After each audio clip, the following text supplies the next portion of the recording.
नमस्कार दोस्तों, स्वागत है आपका सीपी स्मार्ट क्लासेस में। दोस्तों, आज के इस रोजगार समाचार के वीडियो में बहुत ही अहम खबरें हैं, तो आप पूरा वीडियो देखिएगा जिससे सारी जानकारी आपको मिल सके। तो दोस्तों, शुरू करते हैं। सबसे पहली खबर लेते हैं। 69,000 शिक्षक भर्ती के ओबीसी छात्रों ने दी आंदोलन की चेतावनी। देखिए, 69,000 शिक्षक भर्ती में 31,661 छात्रों को नियुक्ति देने के सरकार के निर्णय को राष्ट्रीय ओबीसी आयोग की अवमानना बताया है छात्रों ने।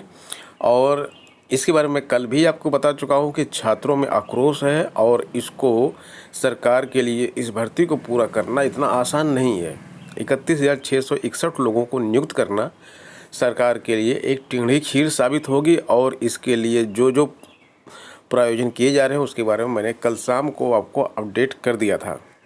और आगे देखिए, इसमें लिखा है, अभ्यर्थियों ने कहा कि आयोग ने भर्ती पर स्थगन आदेश दे रखा है, ऐसे में सरकार नियुक्ति कैसे कर सकती है। इसके विरोध में अभ्यर्थियों ने आंदोलन की चेतावनी दी। आरक्षण और एमआरसी लीगल टीम के प्रवक्ता विजय यादव का कहना है कि ओबीसी आयोग के उपाध्यक्ष ने 7 जुलाई को भर्ती पर रोक लगाई थी। आयोग ने स्पष्ट किया था कि सुप्रीम कोर्ट का निर्णय आने के बाद भी आयोग के निर्णय देने तक भर्ती पर रोक लगी रहेगी। उन्होंने कहा कि सरकार को भर्ती के टुकड़े करने की जगह सुप्रीम कोर्ट के अंतिम फैसले का इंतजार करना चाहिए।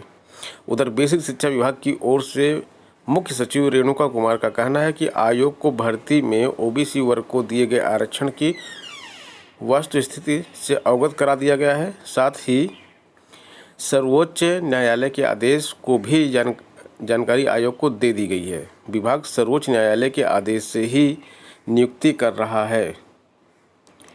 54,120 शिक्षकों के तबादले की मंजूरी मिल गई है और मुख्यमंत्री योगी ने बेसिक शिक्षा विभाग के अंतर जनपदीय स्थानांतरण पर लगाई मुहर। अध्यापक कितने हैं? 25,814 और अध्यापिकाएँ 28,306 जिनको मिलेगा तबादला। और इसमें और भी कैटेगरी वाइज कुछ जो अध्यापक हैं उनको इसमें छूट दी गई है।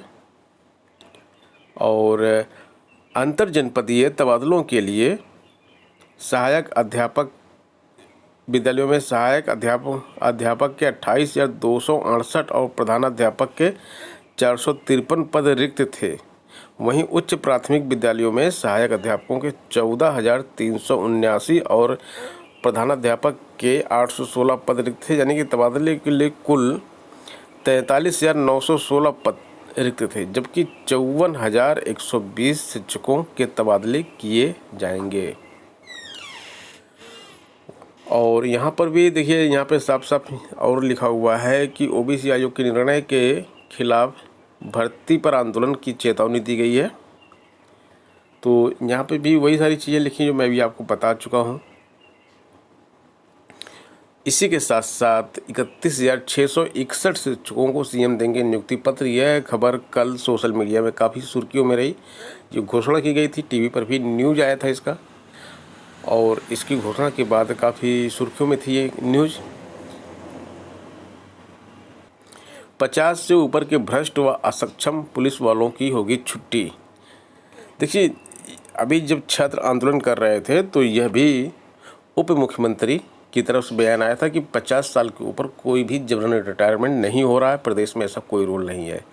तो ये सब क्या है, ये देखिए यहाँ पे लिखा हुआ है।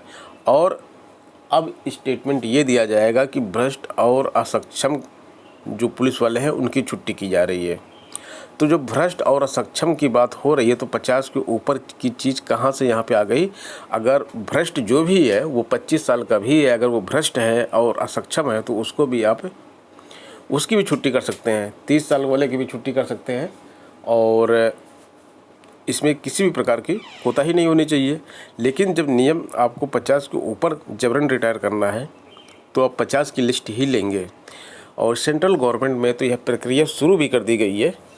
खासकर जो पीएसयू हैं उनमें कई लोगों को रिटायर कर दिया गया है।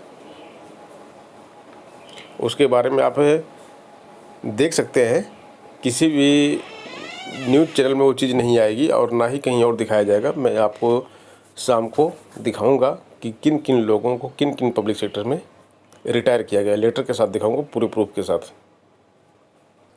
आरओ परीक्षा में वही हुआ जो मैंने आपको बताया था कि उपस्थिति बहुत कम रहेगी। केवल 36% लोगों ने आरओ की प्रारंभिक परीक्षा दी है।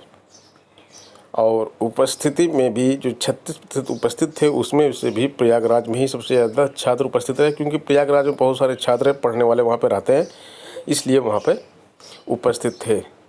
परीक्षा का विरोध भी किया गया। काले कपड़े पहनकर कई छात्र पहुँचे थे। देखिए यहाँ भी आपको दिख रहा होगा, काले कपड़े में कई छात्र दिख रहे हैं यहाँ पे। किसी ने काली पैंट पहन रखी है, किसी ने काली टी शर्ट पहन रखी है। तो ये जो विरोध था एक प्रकार का कि नेगेटिव मार्किंग इसमें क्यों लागू की गई है, तो उसके लिए छात्र काले कपड़े पहन के गए थे। और पिछली बार जब ये परीक्षा हुई थी तो 52% से अधिक छात्र उपस्थित हुए थे, लेकिन रविवार को दोबारा हुई परीक्षा में उपस्थिति बहुत कम रही।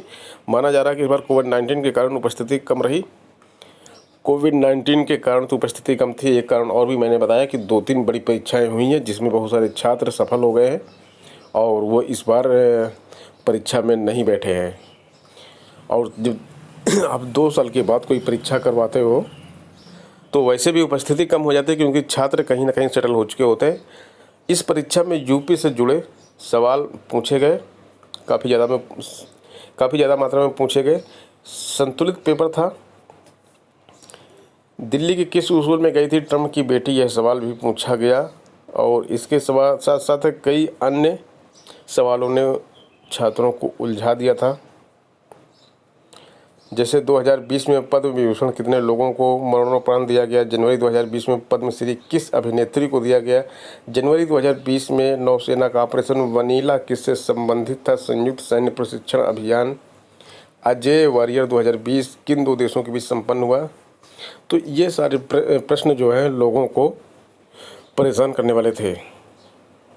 स्टेट इंजीनियरिंग सर्विसेज में 24% छात्र उपस्थित हुए। आंसर की अपलोड कर दी और कर दी गई 25 तक इसमें आपत्ति दी जा सकती है। इस परीक्षा के माध्यम से BTech lateral entry, MBA, B pharma में प्रवेश के लिए छात्रों को चुना जाएगा। एक शिक्षिका ने 4 साल तक 2 विद्यालयों से लिया वेतन। ये यूपी में हो सकता है। एक शिक्षिका 4 साल तक 2 स्कूलों में वेतन लेने का मामला सामने आया है। माध्यमिक सेवा शिक्षा चयन बोर्ड ने प्रधानाचार्य भर्ती 2011 के आगरा मंडल का परिणाम 7 अगस्त 2019 को घोषित किया था। इसमें हाथरस की दया रानी शर्मा का चयन प्रेम देवी अग्रवाल इंटर कॉलेज मथुरा और मिश्री लाल आदर्श इंटर कॉलेज मीरपुर अलीगढ़ में हुआ था। तो इस तरह से एक विद्यालय से दूसरे विद्यालय गई और कार्यमुक्त नहीं किया गया और ये 2 विद्यालयों से सैलरी लेती रहीं। आरक्षण जल्द तय होने के आसार हैं। मुख्यमंत्री योगी आदित्यनाथ ने सहायक अध्यापकों की 31,000 से अधिक पदों की भर्ती 1 सप्ताह में पूरी करने के निर्देश दिए हैं।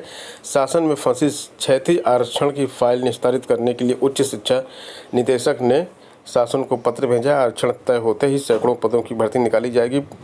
प्रदेश अशासकीय सहायता प्राप्त डिग्री कॉलेजों में विभिन्न विषयों के 4,500 के लगभग असिस्टेंट प्रोफेसर के पद खाली हैं। शासन ने 3900 पदों की भर्ती निकालने के लिए अधिसूचना जारी करने की अनुमति दी है। प्रथम चरण में निदेशालय ने 11 अगस्त को उत्तर प्रदेश उच्चतर शिक्षा सेवा आयोग को 1303 पदों का अधिसूचना भेजा है। उच्च शिक्षा निदेशक ने क्षैतिज आरक्षण लागू करने के लिए शासन से अनुमति मांगी है। निदेशक डॉक्टर वंदना शर्मा का कहना है कि हमारी तैयारी पूरी है। शासन से जिस अनुपात में आरक्षण लागू करने की अनुमति मिलेगी उसका पालन करते हुए भर्ती निकाल दी जाएगी। तो यह विज्ञापन अब बहुत ही जल्द आने वाला है। दोस्तों आज की वीडियो में बस इतना ही। मिलते हैं नेक्स्ट वीडियो में नई अपडेट के साथ। धन्यवाद।